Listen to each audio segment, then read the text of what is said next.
I think most musicians accidentally practice music backwards. We spend years learning scales, chords,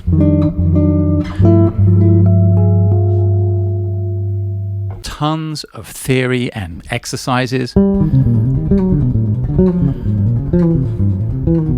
but almost nobody spends enough time learning how to actually hear music. When you hear Victor Wooten or John Patitucci, Miles Davis, Herbie Hancock, you might think, wow, they're really talented and it's some sort of innate ability they have to do what they do. I'd actually say that talent is maybe a small part of it, but one thing all of those musicians and any great musician that you love and admire has in common is that they've spent decades listening to music to assimilate the vocabulary of the language they're trying to perform. And while the parallels between, spoken language and music are not absolute and completely matched, there are a few things in both sides, both spoken language and music, that are very, very similar. And on the music side, I don't think we give the process of how spoken language is learned enough credit to help us become better musicians. When we are infants, we have no option but to listen. That's the only thing we can do. We don't have the tools or the facility to learn rules, to learn theory, to learn grammar, punctuation, spelling, any of that. We have to rely on our ears and listening to our immediate environment, quite often our parents, our family, as we get older, our friends. That's how we learn the language. It isn't until much, much later that we start to learn what the rules are, how things are spelled, what labels and names and theory for the thing that we can already do so completely naturally. And I think we need to give that process a little more credit for how useful it is when it comes to learning music. Take these 3 notes, for instance. What do you hear? Play them again. What do you hear? Very simple. 3 notes. Can you repeat them? Are you holding your instrument? Actually, even better than using your instrument, if you're an instrumentalist, just sing them. Just vocalize these 3 notes. I'll play them. You sing them back. That's simple, right? Just 3 notes. Let's do it again.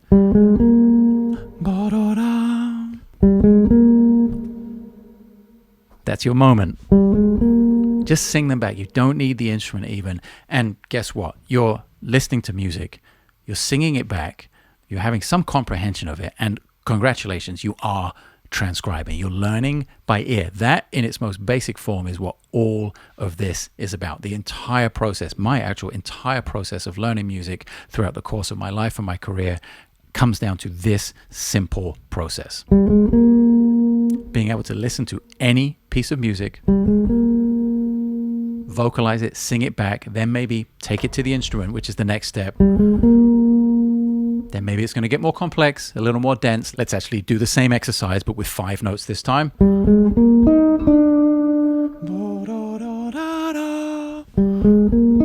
And you don't have to be a singer, which I am clearly not. I have terrible intonation. I'm a really bad singer, but it's the process, the action of vocalizing it.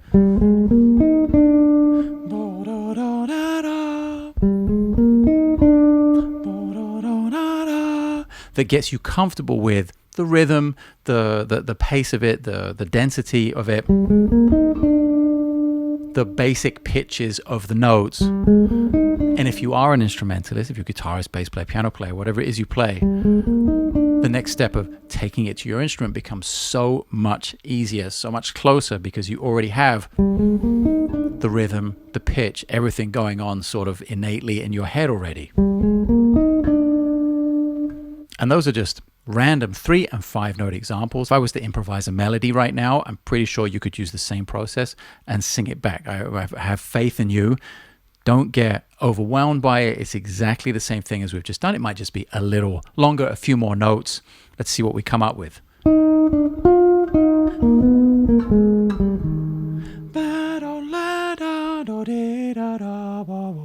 Right?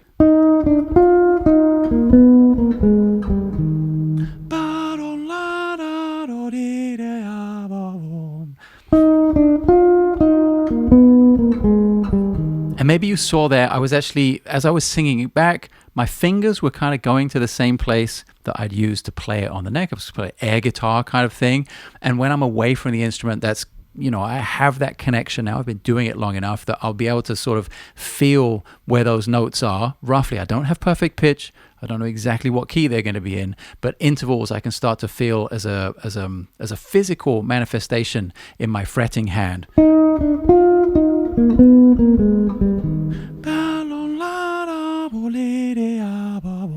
I'll even make the motion of moving my hand as I would on the neck of the instrument. That's a little bit further down the road, but it's a byproduct of doing this over and over again, the repetition and the immersion in this kind of exercise. Now, a lot of people think that transcription is all about actual physical notation and writing it down in books and stuff. And while I think that's important, it's perhaps not the most important, maybe even it's the least important part of the process. To me, the real goal of listening to and repeating and being able to assimilate language and musical language and vocabulary in this way is to be able to hear music in real time and react to it with your instrument or your voice kind of as naturally as you would just answering a question in your native language. Now, like I said, as much as the process of actually writing it down in notation in a notebook is not the highest on the list of priorities, it's something I've done extensively. I think the main bonus of that is that we simply cannot retain so much information over years and decades of doing this. So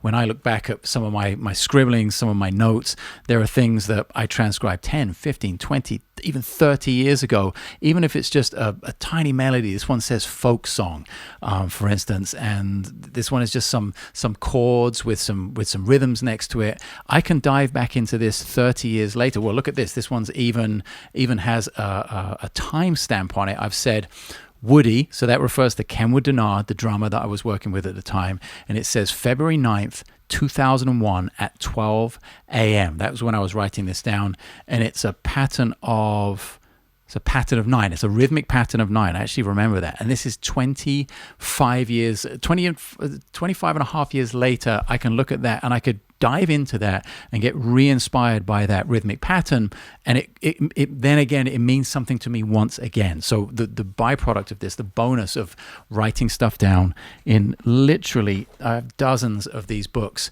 full of notes and transcriptions and lyrics and rhythms and chords and bass lines, the bonus of writing that stuff down is it can forever be an inspiration for you. Something I transcribed in 1996 that maybe has completely fallen out of my head, I can go back and look at and be like, oh, I remember this being really interesting in that moment, but I've kind of forgotten where I was at that time. I'm a much different player now. Let's see how I can get re-inspired by this idea 30 years later.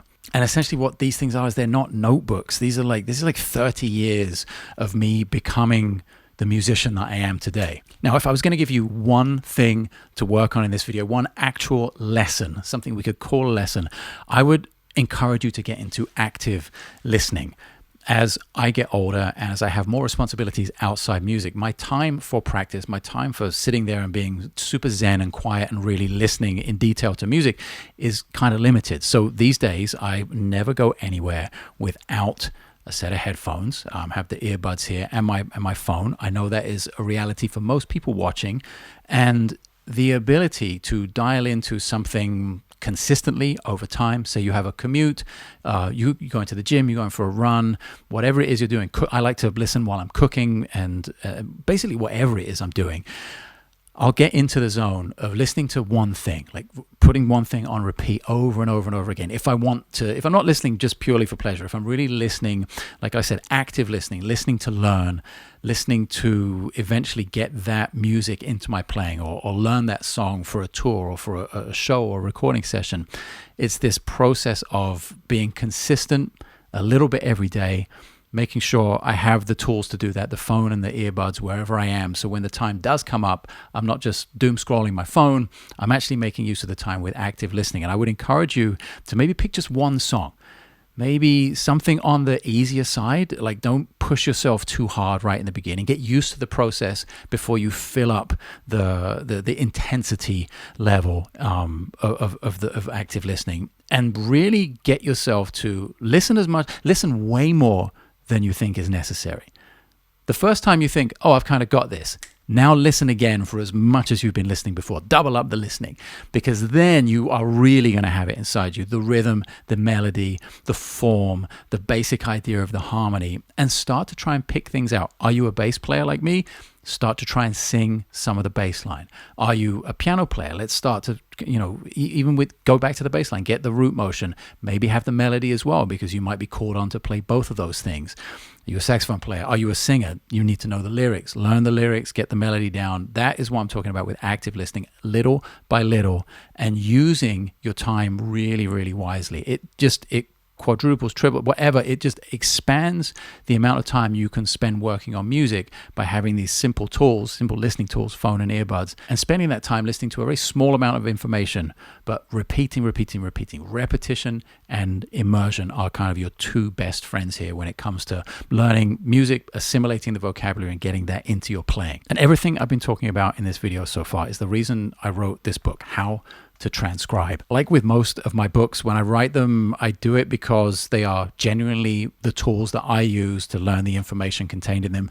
And they're kind of the tool I wish I'd had 25 or 30 years ago when I was starting out with a roadmap and kind of a really beginner to advanced arc in terms of the learning process, and this one to me being the most important above all, ear training and learning by ear in general. Again, being able to react in real time to music that you hear around you on the bandstand, in the recording studio, and it is packed full of things to challenge you. There are over 180 audio tracks for you to work on and transcribe, with exercises and singing quizzes, and there's a full video masterclass that goes with it where I go sort of kind of off the rails of this and give you a ton more bonus material, look inside how I use each of the things, each of the different chapters in the book. And it has scans and images of stuff from my own personal transcription books. There's a section, The Art of the Lead Sheet, creating that lead sheet that you need to go play a gig with, how to do that quickly, efficiently, cleanly. And again, at the end of the day, it is the full spectrum of beginner to really advanced, and focuses deeply on how to use your ear, how to listen and recognize music on the spot, and simply give you the best chance for having more fun and being a better all-round musician. Now, whether you buy the book or not, I hope that tomorrow you'll spend 5 minutes listening to music differently from the way you did today. That was the biggest turning point in my learning process. It changed the trajectory of how I learn music, how fast I could learn music, and it simply made me a better musician. And it was a tangible change. When my ear started to improve, it was better than any of the exercises I'd been playing, any of the theory I knew, any of the scales.